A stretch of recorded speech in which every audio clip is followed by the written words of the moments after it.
আমরা সরকারের দায়িত্ব গ্রহণ করার পরে এই প্রথমবার আমি কক্সবাজারে ভিজিটে আসলাম, জেলা আইন শৃঙ্খলা কমিটির মিটিংয়ে অ্যাটেন্ড করলাম। এখানে অনেক কিছু সিদ্ধান্ত আমাদের হয়েছে, এটা প্রতি মাসেই হবে।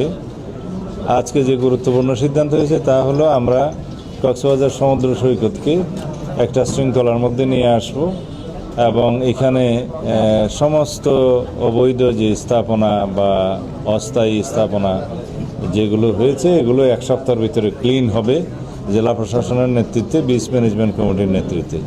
বিচ ম্যানেজমেন্ট কমিটি এখনও গঠিত হয় নাই, নতুনভাবে গঠিত, এবং জেলা প্রশাসন একটাই জায়গা আছে ভ্রমণ, এটাকে আমাদের এই বিচে একটা স্থাপনা না থাকে। পুলিশ প্রশাসনের জুয়া, অনলাইন জুয়া, এগুলো বন্ধের জন্য আমরা যা কিছু প্রয়োজন সর্বোচ্চ প্রচেষ্টা করব। সেজন্য আপনাকে যারা এখানে সহযোগিতা করবেন, উট্টা মাদক চোরাচালান জনবল এখানে দেয়া হবে। ভেহিকেল যেগুলো আছে ব্যাটারির উপরে কখনোই আর ফিল আপ করা হবে না। বা নন মোটরাইজ ভেহিকেল না চলে সেটা যত্ন নিয়ে আসতে হবে। আর গরিব জেলা প্রশাসনের পক্ষ থেকে এগুলো রেজলিউশন আকারে প্রচার করা হবে।